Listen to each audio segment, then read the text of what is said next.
Welcome to another edition of Biloxi A to Z, the insider's guide to what's happening in Biloxi. This is being recorded for Friday, May the 19th, 2023. It's a sea of birds. The least terns have returned to Biloxi beaches for nesting. We'll tell you where and what you can do to help to keep them safe and successful. Road work continues along US 90. We'll tell you about some recent closures affecting travel along the beach and tell you how you can keep up with the progress. And we'll preview the weekend forecast and weekend events.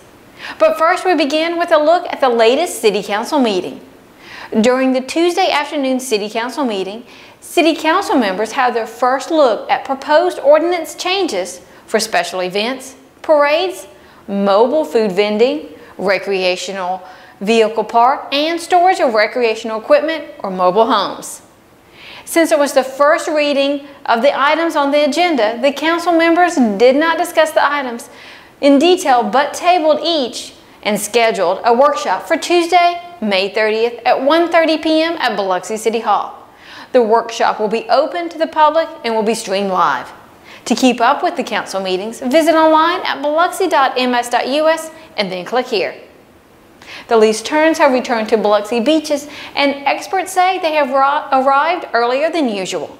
Currently, there are 3 colonies along the beach, one across from the Edgewater Mall, another across from Beauvoir Road, and a third between the Small Craft Harbor and the Coon Street boat ramp. The Audubon Delta organization is tasked with protecting these colonies and educating the public on the birds and their nesting sites. So, what can you do to help these birds? Audubon Delta advises that you keep your distance from the nesting colonies and respect posted and roped off areas. Keep pets leashed and away from nesting areas. Remove your trash, especially fishing lines. Birds can get caught in the lines. And don't feed the wildlife. This may attract predators that will prey on the chicks and eat the eggs. Keep fireworks away from nesting areas and volunteer and be an advocate for the birds. For more information, contact Amanda Douglas at amanda.douglas@audubon.org.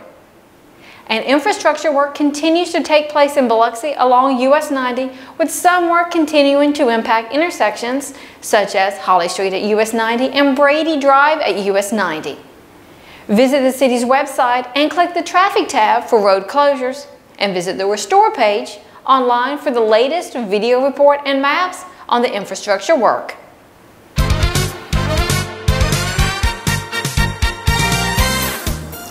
Typical summer weather is forecasted for this weekend with a slight possibility of afternoon showers. Daytime highs will be in the mid-80s and evening lows about 70 degrees.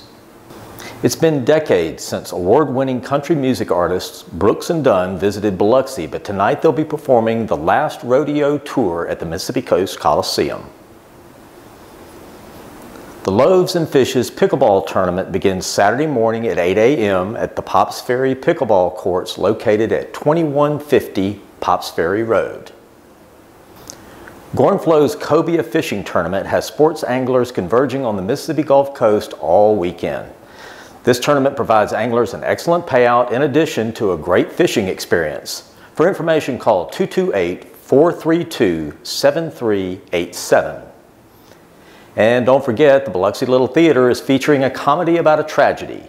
Women playing Hamlet with performances all weekend. The Ground Zero Blues Club continues to attract blues talent with performances all weekend. Tickets to this event and all of the events mentioned are available by visiting the various venues' websites. And to see a list of what's happening throughout the month, check out the Biloxi Community Calendar in the May issue of B News Monthly. It can also be viewed on the city's website by clicking right here. We leave you today as we close out National Police Week with a look back at the Biloxi Fallen Officer Ceremony that was held earlier this week at the Lopez Quave Public Safety Center. Stay safe, have a great weekend, and we'll see you again next week.